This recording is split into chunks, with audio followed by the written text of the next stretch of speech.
Hey, welcome to the Open House Show. It's your host, Jesse Meadow. We've got a great show for you today. Joining us this week, we have Phil VanDenBrink.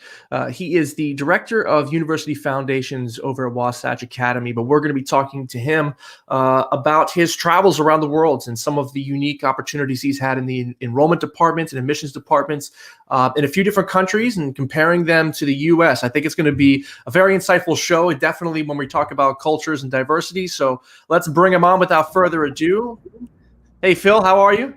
Great. It's another beautiful morning in sunny Utah, so you can't beat it. I'm sure you guys get hammered with some winter weather. So now that you're coming around to the spring, it's probably nice, joyful outside times. Yeah, I mean, we're still going to there are 14 ski resorts that are world class here, but there are also 5 national parks. So our kids during our spring break that were on campus got to experience those, and they do every weekend with our recreation as well. Man, I mean, I know it's not the topic of today, but having a curriculum with some photography and some outdoors things, I mean, that's the place to be. Definitely. Yeah. I'm lucky to be here. Really, I mean, it fits my personality and my lifestyle of liking the outdoors. So very much. That's awesome. Ours is mixed. I mean, we have, down here in Florida, we have some great, outdoors things, but at the same time, you've got that mix. You're just driving on the side of the road now that we've got the heat. You see the alligators starting to come out, laying on, sunbathing, getting their temperature regulated and realize, okay, let's not go into that lake. So you got to watch out for some things like that. It's always, keeping your eye out. No, luckily we don't have too many problems with that here. Yeah. So, let's get right into it. I know this is an incredibly busy time of year. I appreciate you taking the time. We've got a great topic today. We're going to be basically just listening to some experiences and some stories that you've had, and compare, contrast, some things you've learned along the way. A lot of the colleagues that I used to work with and admissions representatives, we visit a lot, especially if we have an international boarding, aspect to our schools. We travel the world looking for students and representing our schools and such. But, as far as living there, working in these schools overseas, that's a very different dynamic that I'm very excited to hear about. So, but before we get started, tell us a little bit about your journey, in education. We talked a little bit before the show. It's quite wide ranging. So kind of bring us up to date to, how everything went and where you are now. Right. Honestly, a lot of the things that have happened in my lifetime are relevant to the admissions, everybody here. So at Wasatch Academy, I'm the Director of University Foundations, which creates the links and opportunities for students to take college level classes at a boarding school, dual enrollment, convert enrollment. Yep. Many schools have that. I'm also part of the admissions team because I do create these partnerships and I do actually do recruiting as a normal admissions associate as well. So I do have that dual role here. It's as many boarding schools have, you don't just wear one hat, you wear as many that'll fit on your head, sort of a That's right. That's right. Hey, try this on. Now you get to keep that hat. Yeah, pretty much. Hey, I have an idea. Great, run with it, but you're doing it. Yep. Yeah, it's been a great experience throughout that part. And like I said, it fits my lifestyle because here on weekends, I get to go out and actually enjoy the things that the students get to experience as well. So that's perfect. So you traveled around the world a little bit too in beforehand? Yes. And this is where we get to the admissions process aspects. I was an exchange student through a competitive scholarship I didn't pay a dime for my exchange year in Germany. Awesome. And it was when the internet was first coming around and applications were put online, but you had to print them in those days and actually sign the documents and give documents to go with it, and recommendation letters had to be actually not handwritten, but typed out. It's mailed. Yeah. Yeah. But I mean, it was the same process. You had a difficult application to fill out, recommendation letters, a telephone interview in those days. And then there was an in-person interview that was also part of it that I had to go to a different city that was about 2 hours away to get the group interview and to get the scholarship. Excellent. Excellent. And then I'll go a little bit more into my other educational aspects that sparked education in boarding schools and admissions, day schools, independent. It's all about sparking that interest, and that experience for me sparked my interest in international. Now, how did I get into international education with a bachelor's degree in international business, German major, and a French minor? That's an interesting one. I bet a professor and lost. Okay. Yeah. So lost bet turns into a reality career transition. Yep. All right. It was Michigan, 2004. I was the only student that actually passed the Chamber of Commerce exam, which is a French high-level examination. And jobs in Michigan in 2004, the Rust Belt, were a little bit hard for business. And so he called me into his office and he's like, "You're the only one that passed this year, and you've never been anywhere French speaking." I said, "Well, yeah, but so that's the so what?" And then he goes, "Well, if I get you a job, or you should go to France." I'm like, "I can't afford your study abroad. I'm looking at no job prospects, adding on a study abroad that are quite expensive." Right. And he goes, "Well, if I get you a job in France, will you go?" And he said, and I said yes, but he made me shake, and that's where that's when I actually became a international teacher, teaching business English to adults in France. That's excellent. Then the next question is, how did I get to Utah from Paris, France? Yeah. Mount Pleasant, Utah. Adapt. That's what that's the most important part of anybody's life, is adapt. I put my resume out because it was a 1-year young professionals visa. That's all I had. And I wasn't really interested in staying because Paris is beautiful. It's nice, but it doesn't have the lifestyle I want. It doesn't have the skiing that's close nearby, the hiking, things like that. And this boarding school in Utah contacted me, and then they needed somebody who spoke French, which Utah, a lot of Spanish speakers, but very few, French speakers for what they were looking for. And I had a call on a Friday night, which is an odd time to call a 22, 23-year-old at that point, and had to step out of the cafe. And I had an interview on the street on a street in Paris. And 3 weeks later, I was on a plane to Mount Pleasant, Utah, and it was definitely a transformational experience that I don't regret. And it has just been phenomenal since. This school has the international vibrancy and everything that I enjoyed. And teaching here, you really get to know the students. And that might sound sales pitchy, but it's actually true. And then no good deed goes unpunished. Then 4 years later, I was asked to start our partnership programs in China. Okay. And I was there for 5 years. Then I wanted to branch out, and I tried a boarding school in Switzerland. Then I was a head of school in the United States for 2 more years before I came back here to where I enjoy the outdoors and all the adventures you can have here in Mount Pleasant. No, it's a perfect story. You go out, you try some new things, especially when you're talking over different countries, not even like different areas of the same city, and then you come home. And now you are where you are, and that's great. So kind of transitioning a little bit. Tell us a little bit about Wasatch, and plug the school a little bit before we get into those content pieces, and talk a little bit about your travels. Yeah. Well, Wasatch Academy has been here since 1875. It is the oldest high school in Utah, and it's the only non-therapeutic independent boarding school in the state as well. Okay. So it's in a unique position, and we're surrounded by national parks, ski resorts. We have our own equine program. We have our own ski cabin 15 minutes from campus. We have a skate park designed by Tony Hawk's team. We have 3 gyms, a swimming pool, brand new engineering building. Our art center people should really click on the virtual tour of our school. The art center is a former car dealership, so it's got that big industrial feel, but fully renovated and repurposed for what we need.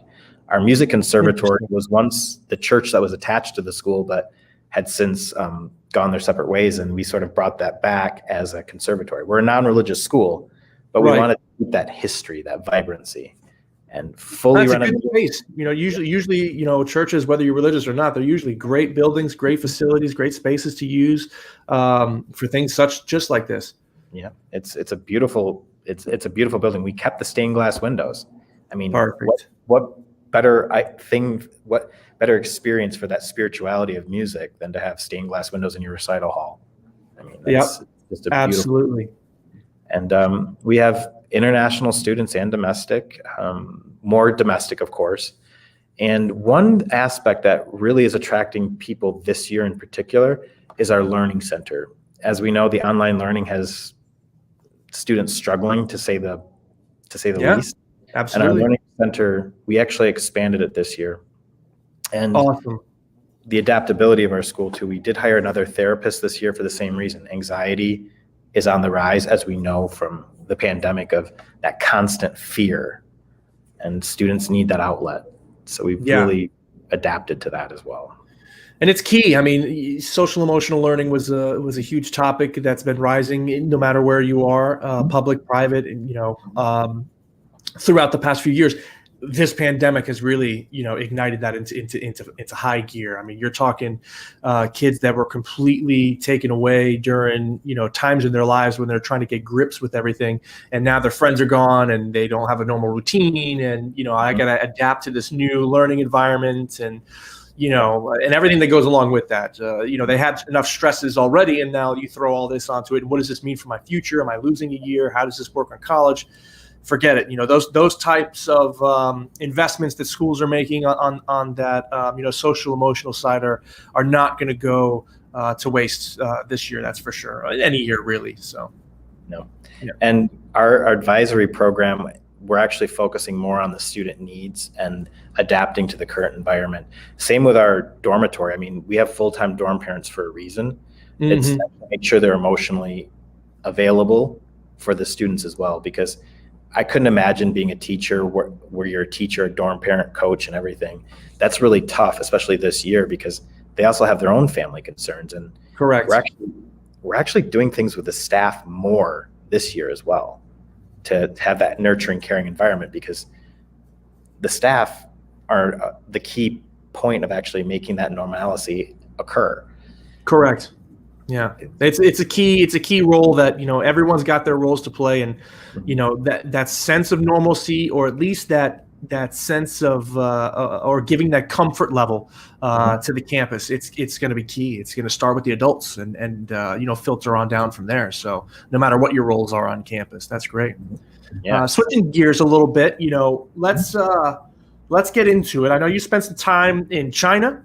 I know we talked about your time in Switzerland, but starting off, what was the admissions experience, through your eyes, obviously, in China? How did the processes work? What were some of the things that you kind of experienced in that enrollment season in China at a school there? Yeah, the school I worked for was one of the top in the country. As a matter of fact, one of the secretaries of education, there are only 2 in the nation that are still principals of schools. We were one of the 2 in the nation where the principal of our school, or the head of school, was also the national secretary of education. So this was one of the flagship schools in China for innovation. Even to apply to the school, you had to be in the top 5% of the high school admissions test. That's just to even get an application in. And then we had 600-700 kids getting that application, making that application level. And then we only have spots for about 100 of them. So they've already gone through, they filtered the applications out, the people that get the students that get the interviews, only about 700. And you will have parents waiting outside the school gate the entire day wondering if their child had actually made it into your school. Now, this was for the international program. The domestic Chinese program was just as intense. Wow. So this is just for the international. This was about maybe 4,000 student school in total. And the international department, the part where I was part of, an associate director, we could only bring in about 100 per year. Jeez. Yeah. How did that vetting process work? I mean, obviously, you were limited on who could apply, and then when you get that number, how does that all play out? Yeah, we had 5 minutes to interview a child that's placing all their hopes and dreams in your school. We had 5 minutes with each student. And in that short amount of time, you had to make a split-second decision and sort of take the emotion of their hopes out, which sounds a little robotic, but you have to make a decision. and you have to make a split-second decision. It could come down to a student pausing too long to respond. That's how quick you had to make a decision, because you don't have time to get to know the student. You have a set limited number of questions, you rank them, and then you put a final, do you believe they would fit or not? So you had to rank the questions on a scale, like a Likert scale from 1 to 5, and then you had to circle at the bottom if you think they'd be a good fit. And even if they were a good fit that you thought they were, there may have been students with higher points that would have actually gotten the admissions, even if you had, like, let's say 200 out of the 700 you thought would fit. You had to still eliminate another 100 of them, and they would just be basically based on interview points at that point. Wow. So it was a totally different experience from any admissions that I've ever dealt with, because Beijing is a major city. I mean, there are, I think, 27 million people in the general area. Count up everyone, and it's intense. I mean, the culture is intense, and the school admissions process was intense as well. And you see some, they would tell students quickly so that they could have another opportunity to try another school. And so you kind of saw kids with their parents outside the gate afterwards, and we'd always stay inside in case there were emotional. No, yeah, for sure. You let them deal with that outside, and you hear stories, and you talk about like testing. Like what did you get on that test? The national exams, and where that the opportunities that's afforded to you because of that, and how much pressure is built up. You can only imagine. You actually get the grade you're wanting on that test, and now we've got to go through this process of elimination on an interview side where it's only 5 minutes to show myself, and what can I possibly show, and the pressure that goes along with that. And, you have a family behind you that's so involved that they're waiting outside to find out the news, all day. And that's another added pressure, because you don't want to let them down, much less I want to go for myself. That's tough on a kid. That's a tough process. Oh, yeah. For sure. And you have to remain as objective as possible too. I mean, that was probably the toughest day to actually work in the school, was the interview day, not the application day, nothing. The interview day was the most emotionally draining for people that were on my side. Oh, yeah. Well. No, I mean, the numbers that you're talking about, you're looking at like an all day. You can't have an off day on that day. You're going to have a lot going on. You're going to have a lot of intensity and attention to detail the whole day. You don't want to slack off for one interview, and now that kid's whole life has changed because you were tired. And it's intense. That's a big process, and it's very much, we talked a little bit about it before, but it very much feels like more of a an assembly line, and it's like here's the things, and here's the next step, here's the next step, here's the next step. Okay, we're done, and then everyone moves on with life, and it's like, okay, that was a little impersonal, but that's the process there. How did you feel it compared? Let's jump to Switzerland. You go west more, and now we're in Europe, the most expensive schools in the world, where I imagine in the Alps, beautiful areas. What was this experience like? That experience is, I would say, the American experience mixes a little of the Chinese experience with a little bit of the Swiss experience. The Swiss experience is very much personalized, to the point where, the schools are 100K plus per year. And of course, the cost of living there is much more extreme than in the United States.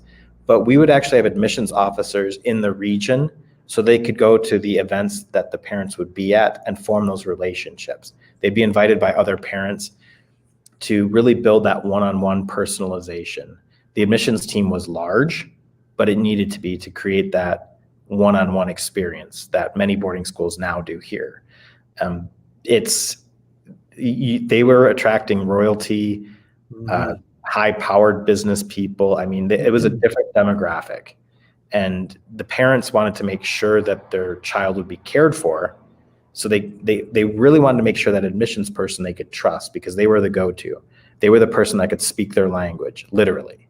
Yeah. And it was the attraction, the process of attaining a new student took a lot longer. In China, it was test, interview, answer.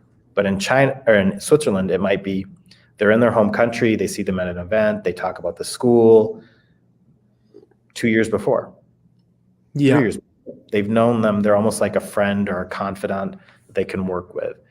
And so so basically you're explaining, there's paid staff admissions representatives of the school, but they're all over, Europe, I would imagine, mainly in different main city hubs, going to events or things that, current families or alumni families might have invited them to, so that they can network essentially with prospective families and prospective wealthy families that are at these events, to get them to come to the school. And that's how they form those relationships.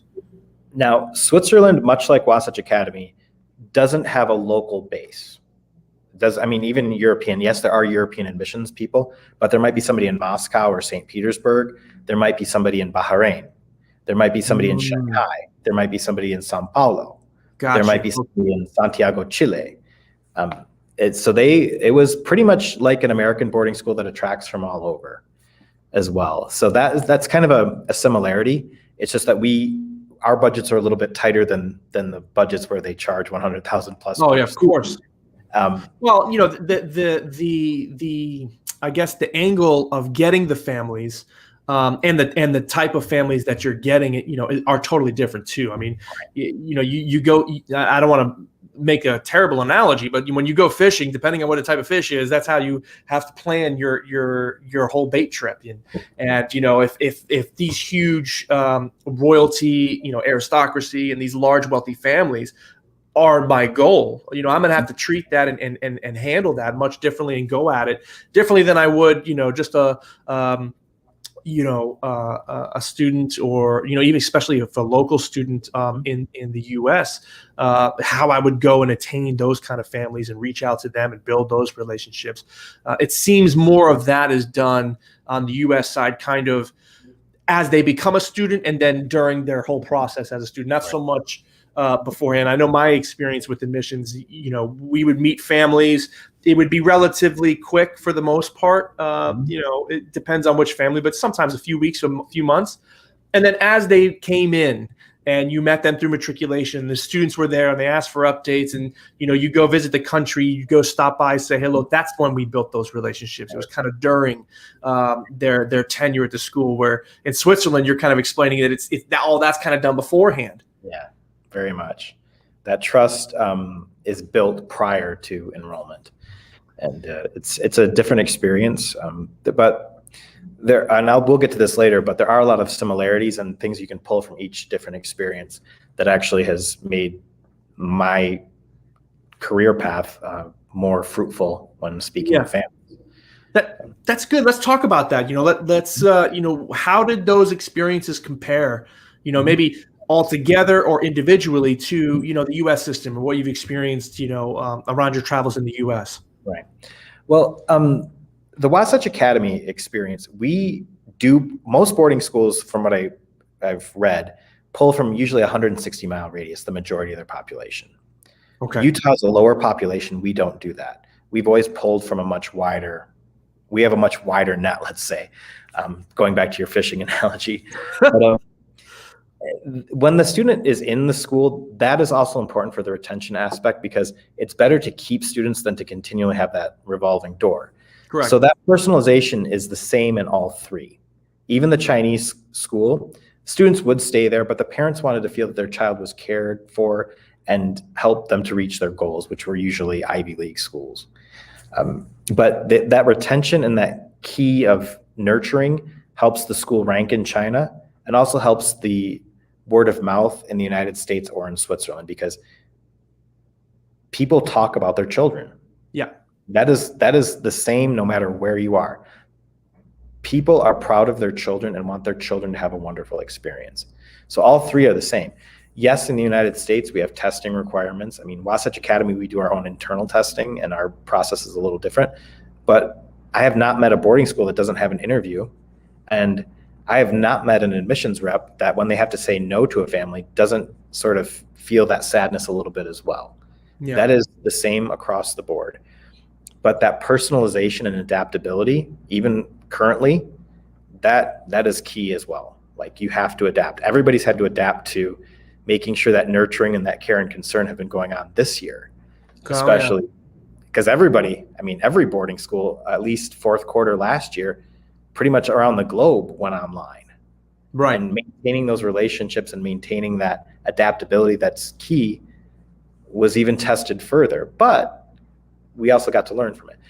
But going back to the admissions experience, everybody has an application, everybody has an interview, but the more important part is everybody has to have that personal touch with the families. Mm-hmm. And how do you create that trust from the very start? And usually it's getting to know the student and making sure that you can be honest and upfront with what they're looking for, because you want to make sure whatever you're saying you can actually deliver upon, because that integrity and honesty, that comparison is the same no matter where you are. Be honest, be ethical, and make sure that you're working with families in a direct manner, and making sure that they're the right fit for what you offer. Absolutely. Do you think that there's, some cultural, things that kind of go into how those processes work? For example, testing is such a big deal. Definitely in China. I know in France, testing. My cousins, when they had to do their test, it was like the most stressful thing in their life. It shows everything of what they're able to do from that point forward. So I know it's not really just it's not really just here or there. Majority of the places, testing is such a huge deal. Where here we take into account so many other things. Do you think that's a cultural thing, or there are cultural influences there? Yes, and this is why I came back to the United States. Even though China did not have, our program was more focused on AP, so It was still that testing. But I believe education is going through a shift. We're starting to see that high stakes testing really proves that you can take a high stakes test. It doesn't prove that you can adapt and you're ready for the 21st century. Most of our lives, it's gone from A, B, C, D answers to here's a problem, how do you solve that problem? For example, here at Wasatch Academy, we do project-based learning, which allows the student to adapt to their skill set. And that's something that's very much American. I mean, the Swiss school had the International Baccalaureate, which is pretty much, yes, I am trained in it. Yes, I understand it, but it's still a high stakes test. It's still a pressure cooker. It's still, we jokingly called it the meat grinder for students, because you have to work so hard and you feel that you don't have time for other things. Whereas in the US experience, we want to create that cultural aspect. Real business is done on the golf course. That's anecdotal and it's but it's true. We want to teach kids in the United States how to understand people. It's almost as if solving the problem in the United States is more focused on EQ, and IQ is important, but it may not be as important as the EQ, getting that social emotional help, being able to talk to people that are from different cultures. It's not the test score that's going to make you successful in life. As a matter of fact, many of the most wealthiest people on the planet might not have finished university. And as a college prep boarding school, I'll never say that, but college is important. But so are ideas. So are the ideas. And the world, I mean, as we've seen this past year, it's crazy how quickly it adapts. Who would have thought 20 years ago that Amazon would have been as important as it was this year? Getting your supplies, your needs, your groceries, things that didn't exist 20 years ago. Yeah. It's not even 20. I mean, I get groceries delivered. We actually at the boarding school, I used to work at, we had to have this whole conversation around, what are we going to allow the kids to order, because they could literally get anything dropped off at the dorms, and when are those hours, and when is it appropriate, and where's the limits here, and those are conversations that didn't happen 5-10 years ago, because it just wasn't available to them. And now, they can get Starbucks, they got smoothies, just especially if you have the resources that and don't care about those fees, you can get anything delivered to the campus, or more broadly speaking, to your home. Right. Those are things that didn't exist before. It's forever changing, and every year it gets quicker and quicker. But how can a test keep up with that? Right. And that's a good point that you're making there. And here with our Learning Center, as an admissions person, we also have to adapt. I need to learn more about testing and learning, like dyslexia, dysgraphia, dyscalculia. We need to learn those things as well as the cultural component, because in the United States, we care more about the person. I mean, I shouldn't say it like that. Everyone cares about the person, but just because they have a learning difference does not mean they won't be successful. And working with that cultural component, that's a key part of the United States. It's a difference in Switzerland. Where elsewhere that they might be less likely to get in, really. Yep. They want the high test score. Yeah. Internationally, in my opinion, and I'm working on a PhD in international education. So while I don't have the PhD yet, I can speak with a little bit of authority. Outside of the United States, the testing is almost more important than the experience of the student or learning how to problem solve if you have a learning difference. Because sure. Like you're talking about Le Bac in France, well, only a certain percentage of students even get to try that in high school.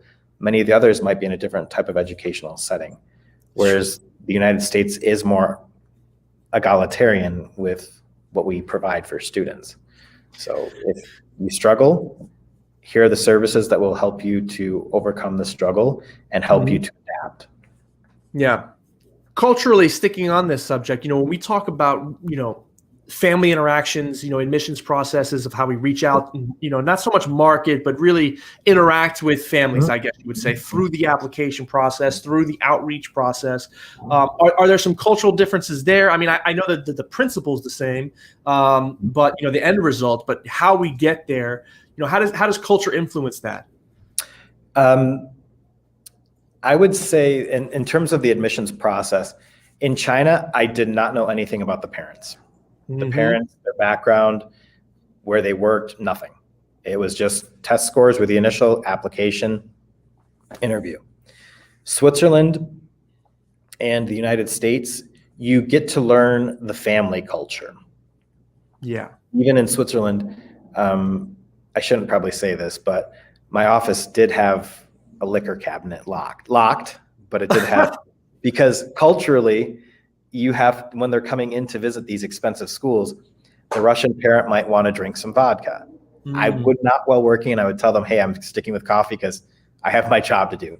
Or the parents may want a glass of wine, or the Germans may want a beer, whatever. We would try to adapt that way. Now, in the United States, we don't do that, and we do not do that here. I want to point that out. We do not do that at Wasatch. But there's a liquor cabinet, but the parents cannot get into it. I'm just joking. I just don't want people to be concerned about what we do here. No, But I've had parents come in. I'm like, oh, it's 11 o'clock in the morning. You want another one? Okay. But that was the culture of Europe. It was a much different experience. But getting to know the families was important in Switzerland and in the United States, because again, we want to know what are their goals for education. The school I worked at in Switzerland had that as a target. Where do you want your child to go for college? And we have that same goal, but we need to talk to the parents to make sure they're open with us and have those. When they come to Wasatch Academy, I will take them to a local coffee shop or a school coffee shop even. We have a nice little coffee shop on campus. So I will take them there and help them to let their guard down, to understand personally, why do you want your child here? And our demographics are different, because they're coming mostly from out of state. So are they in a rural location without very many opportunities for their child? Or is it a Zoom where they're in a major city where they want more safety? Like I said, here's an anecdotal story. One of my colleagues, her neighbor will take out her garbage in the morning and put the garbage can back for her every single Monday, just to be neighborly. I have another, my neighbors where I live, we take turns shoveling each other's sidewalks on snowy mornings. Wow. And it's just whoever's up first. Yeah. And I try not to be the last one awake all the time, but yeah, exactly. Well, if it makes any consolation, down here, when I'm blowing my driveway from the leaves that are falling or the pollen that might be out right now, we don't really have snow. Right. I'll go ahead and do my neighbor's driveway too. Yep. Yeah. It's Much easier than shoveling snow though, and which is why I love living here. yeah. Just blowing some leaves around, you can't beat that. But no, Well, I get that personalization, that community feel, and we talked about this on the show before. Like independent schools are blessed to, they all have their separate missions, Right. but at least in the U.S., there is a centralized focus on community unity. Having the school community as a whole, making sure that the values are aligned with the families. And, it was an excellent point. When we used to travel, we'd have all these different types of schools in one room. And, you would talk to families and really it was, are we a good fit for you? Right. And vice versa. Are you a good fit for us? But sometimes the parents don't align. Then what are you really bringing in? You're bringing in an issue, and one that you have to weigh the pros and cons of if this is even worth it. Yeah. They might do better somewhere else, and that's okay. We're not for everyone. I would imagine anyone that's looking for the bright lights of New York City, they're not going to want to go to Utah's not going to be a good fit the same way Florida would be a good fit. You want that urban feel. So yeah, if you're looking for the outdoor experience, we get a lot of students from the Bay Area and San Francisco. That's one of our key. If you're looking at cities, those are two of the main key because their students are in a safe environment. Our school has, the key cards and all the safety. We have cameras outside. But essentially that's more for the parents because correct. I know about half my friends probably don't lock their cars at night out in the driveway or lock their house doors even when they're gone for work. Now I have to be careful with that one too because we're gonna Google your address. Yeah, I know the way my address is, but it's a different experience here, even from where I grew up in the United States. It's a totally different experience. And it's good. I mean, if you want to come here, the outdoors. If you want to sit in your dorm room and play video games, you're not going to have the full experience here. Sure. And that's what I look for in the admissions process too, to make sure that the students understand what we offer here and to make sure they're excited about it as well. Right. When you're talking about processes, we've talked a little bit about that, how they were in China, and it was kind of more of a, manufacturing place. And then you go to Switzerland, it was very personalized and it's very, outreach everywhere around the globe, pulling in families.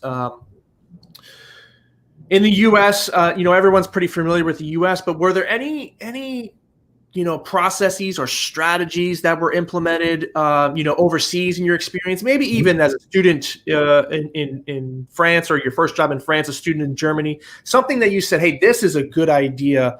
Let's bring this back. Or when you got your position here in the States, you used this because you knew that it was an idea. Were there any things like that takeaways that you kind of brought in? Yes. The connection of connecting current families with prospective families. That was a part of Switzerland, and that is something that we definitely do here, because that connection, it almost creates a friendship between the families. And if the parents enjoy their experience here, they'll talk openly with students. And again, tours, student-led, I don't even go on them here. Now that is a little bit different from Switzerland because it was almost more protected, but yeah. That makes sense. You might be worried about what a student might say about some of their classmates in one of those schools, but yeah. Yes. Here, it's about that connection with current families and making sure that prospective families can almost imagine their child. So matching them up with the right people, that maybe their child has ADHD, while connecting them with a parent of a student that has ADHD. And of course, you have to ask the parents if you can share this with them. And right, of course, all the legal aspects of it. So I don't share anything that if families don't want that shared. But usually if they're in our learning services program, they're more than happy because we do that very personalized approach here. And then again, making those parent events. We're a boarding school where most people aren't local. So scheduling those times well in advance. We did that in Switzerland a year in advance. We'd have that school calendar out with, there it was family ski week basically, because we were in the Alps. I mean, but here we're in, well, actually it's very similar to Utah because we also have it in winter. So 3 times a year, families often would come to campus, beginning of year, family winter week, and end of year. And that was the same in Switzerland, and it's the same here. And making sure there are parent events for each of those is important because the students are excited. They want to meet their peers. Well, so do the parents. Right. They want to meet other parents that might be new or may have been here, and to talk about their experiences and share their experiences, and allowing those platforms and those times when they can get together. Now, one thing that has, and I'm not sure if I'm skipping ahead, but making sure even during this current crisis, we've also done some things with that, and that'll be a little teaser for when we get a little bit further along.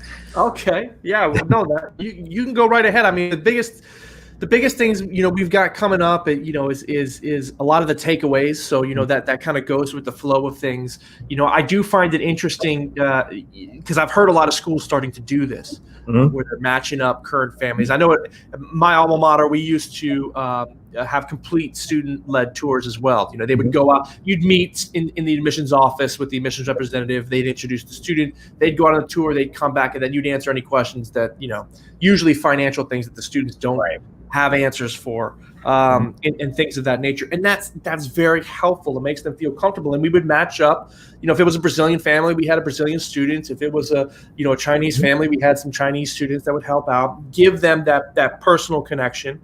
But the parents, matching the parents up together, is something that's really starting to catch fire and is really starting to get a huge benefit for a lot of schools. It's word of mouth advertising. I know it's not directly because that's not how they came to you, but that's how you're going to, if you want to say close the deal, it is this word of mouth experience, a personal experience. And especially if you're able to link them up by interest or, learning situation or nationality or whatever the commonality would be, that would really boost that experience. And definitely if they're looking at 2 or 3 different schools, really puts you in the front running of they're comfortable now. I know what the experience will be like. I know what the experience should be like specifically for my kid. And that mystery is gone. Now I feel comfortable. I already know somebody there. My son, daughter already knows somebody there. That whole comfortability comes into play too. And when they're starting to make those decisions on where to go, I'd be shocked if this has not become more prevalent, nationwide here in the States, if it's not already. Right. And you're right. I mean, everybody has marketing materials. Everybody has a marketing person, and every school looks wonderful in marketing. And the difference is, what does the school focus on? That's not really in the marketing materials as much. Sure, you have signature programs. Right. But you want to talk to somebody who's experienced it from the same perspective. And that is, you're right. If schools want to make that connection with prospective families, start connecting them with some parents that you can go to, your key parents that love the school and would like to speak about similar situations, to make sure that it is a fit for the family. Because essentially, you're not enrolling a student, you're enrolling a family. Yeah, definitely. That is, I mean, in my role in admissions, that is absolutely true. And in my role when I was running the residential department, man, is that the truth. Like, there's sometimes I would hear more from the parents than I would from the kids themselves about what's going on. And that's true. And that's one thing, aspect that I learned from Switzerland that I brought back here. And it was actually solidified here. In China, it's not quite that way because of the mass number of people wanting to get. But parents do talk in China as well. I mean, the social media of parents talking about schools and things like that exists, but it's not as primary as in a Swiss boarding school or an American boarding school. Yeah, I mean, definitely the testing is going to be so huge, but if you're not hooked up with WeChat for those Chinese families, you're going to be missed out on. Yeah, and that's one thing. That's a big difference from when I applied and you applied to boarding school.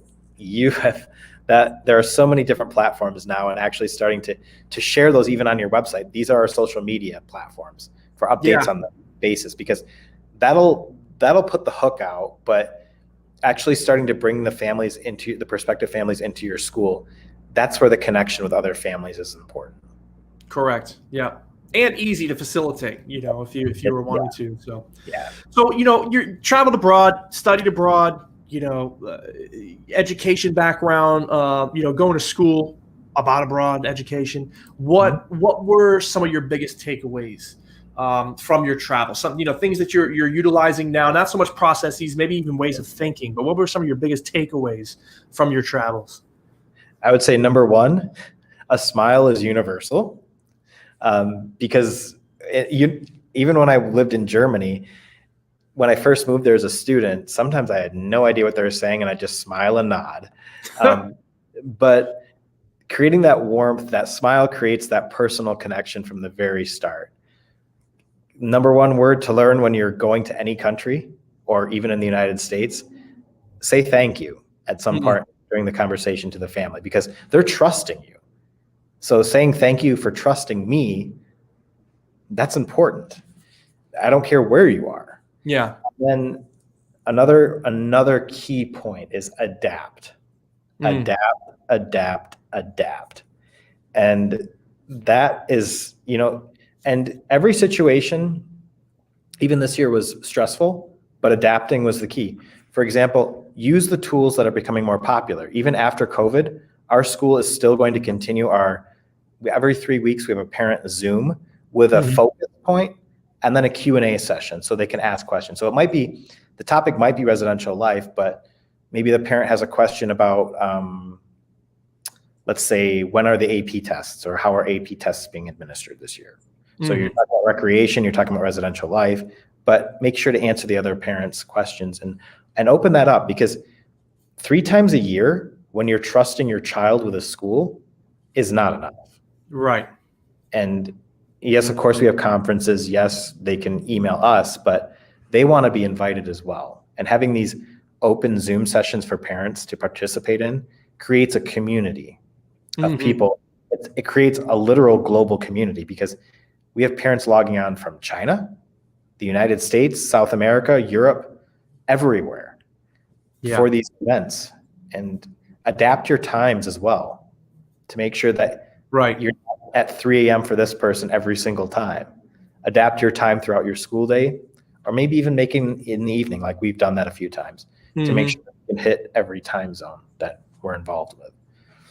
No, that makes total sense. And then you're only going to be getting the families that really want to participate in that, so that it's going to make that whole event so much stronger as far as content and interaction.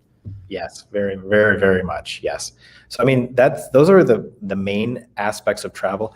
And don't be afraid to say, I don't know, as an admissions person. Often I don't want to say that, but make sure to follow it up with, I don't know, but I will find the answer out for you and I will get back to you quickly. Yeah, absolutely. The smiling is always a good one. You try to be pleasant. I remember when I would visit my cousins, I'd be in Paris, I'd be walking around, everyone's got their headphones in, they're so focused. You smile and say hello, you're from out of town. And that might be a lot of a big city rather than a rural community. I might have had a different experience out there, but it was always funny. Depending on where you went, the interactions you had with the general public. I'd go to Mexico, everyone's the nicest person you could ever imagine. Ecuador, same thing. And then, you go to Russia, I'm in Moscow, and, until they get to know you, it's cold, stone cold, and then you see them enjoying their time and laughing. But with you, it's like, who are you? I don't know you. So I'm cold and emotionless, Yeah, that's true of the adaptability part. Even in China, it's that way. Yeah. Similar aspect, but when you're asking for something, that's when you smile. Like, hey, I'm sorry, I'm really lost. Can you please help me? Right. And because I've probably been lost in more countries than I can even remember at this point. And that smile and that warmth, trying to give off that presence. Yeah. Important in admissions, and it's important in life. And don't be afraid of learning about that other person on a personal level. that it doesn't matter where you are, getting that personal connection with that family, that'll make or break your experience as an admissions individual. Absolutely. And that's a great point to end that segment on. I think, there was a ton of insights learned there, but, regionally, we always like to talk about what's going on in the region. First Utah school that we've had on the show, so how, we talked a little bit about how the pandemic has affected or not affected, especially with some outdoor activities and things of this nature. But what is enrollment looking like these days, over in Utah? Well, we've always had a larger net, I would say. I don't like to use the word net with people, but I know what you mean, like a reach. Yeah, our reach is far, and we're actually getting a lot of phone calls. This is the typical phone call from a parent coming from certain states. Hi, I'm really worried about my child. They're not doing very well online. And I'll say, whoa, hold on. I hate to tell you this, but your child is not unique. Yeah. And what? I said, don't worry. That's what we're here for. That's why we have our learning services program. That's why we're in person. And I say, yeah, but I just don't understand my child. They're just not learning. I said, okay, you've probably done a Netflix binge, right? Well, yes. I said, okay, now imagine doing a Netflix binge Monday through Friday with a TV show you really don't want to watch, with actors who may have had a little bit of training, but they're not very well experienced. Yeah. That's what your children are going through at this time.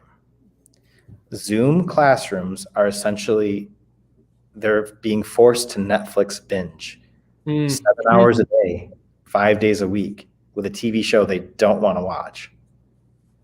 I mean, I've done online learning. I do online learning, and I have professors that are great with video, but I have professors that struggle. And that is one of the things that people are really looking for, is to make sure that they have that reassurance that you will be open, you will be safe. Luckily, I'm in Utah.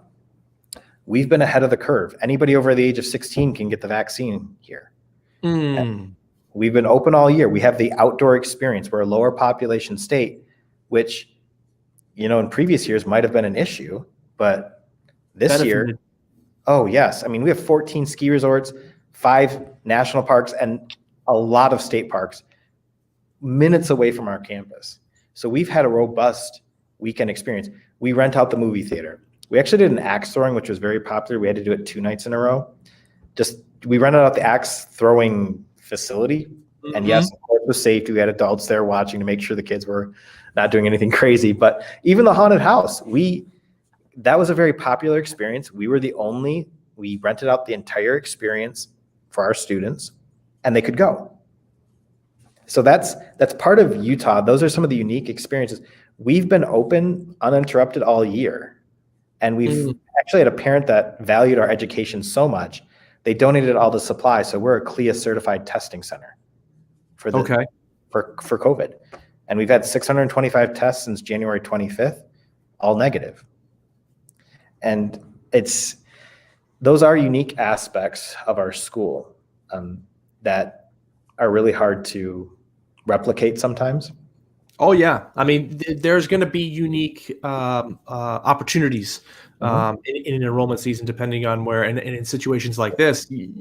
Look, you can even say this in industry. Not every industry was able to benefit from the pandemic. There are some industries, like you were saying with Amazon.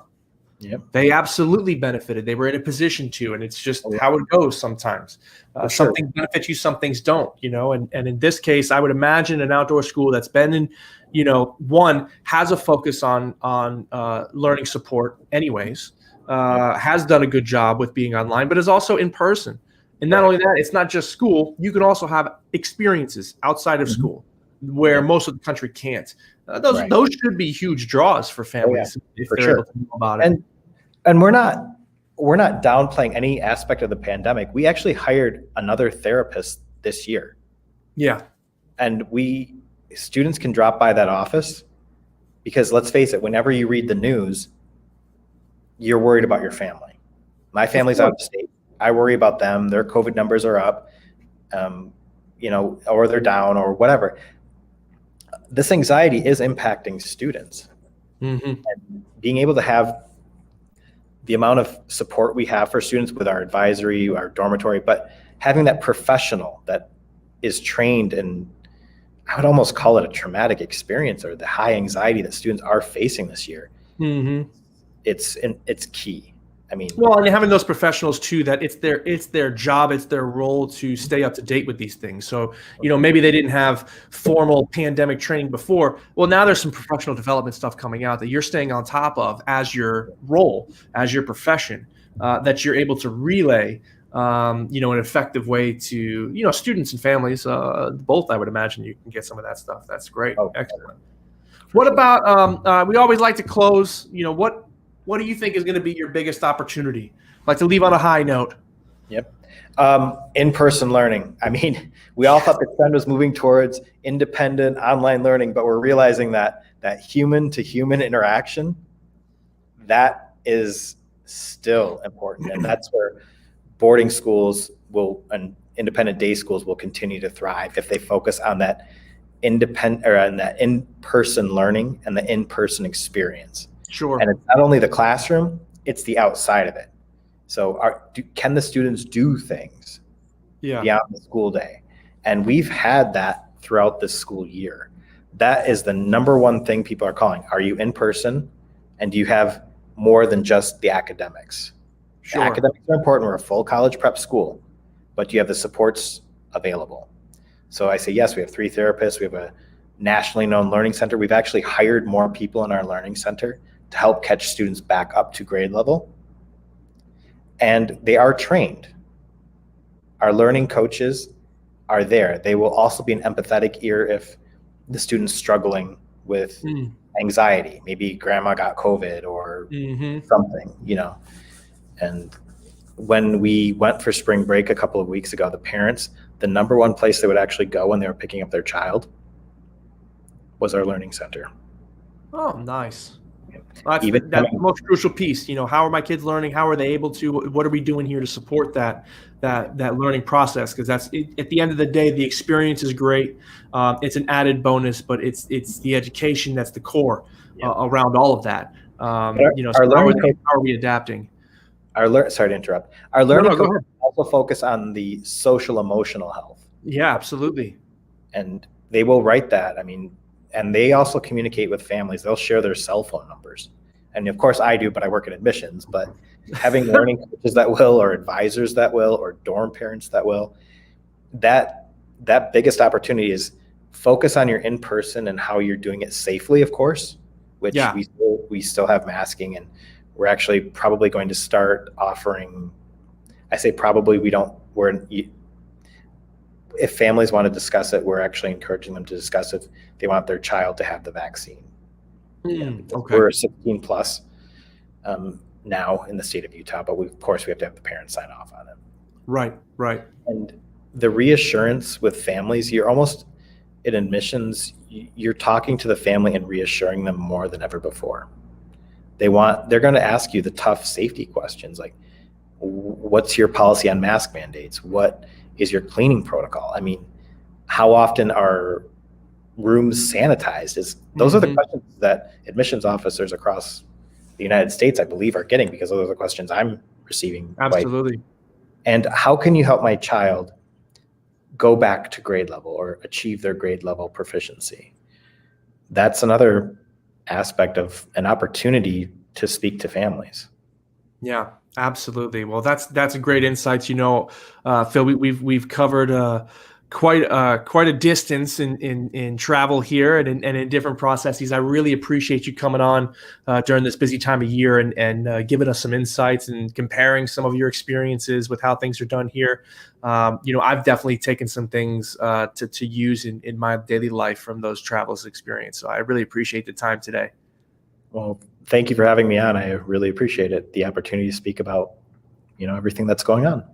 Absolutely. All right. Well, have a great rest of the week. I really appreciate you coming on, and best of luck this enrollment season. All right. Well, thank you. And thank you for the opportunity again, and Awesome. Have a great day as well. You too. See you later. That'll do it for us this week. I hope you enjoyed the show. As always, you can catch us at schoolcrafteddigital.com. We have this episode plus all of the others from season 1. You can catch us on our YouTube channel and all of our social sites, Instagram, Facebook, and Twitter. Thank you so much. Have a great rest of the week. Bye.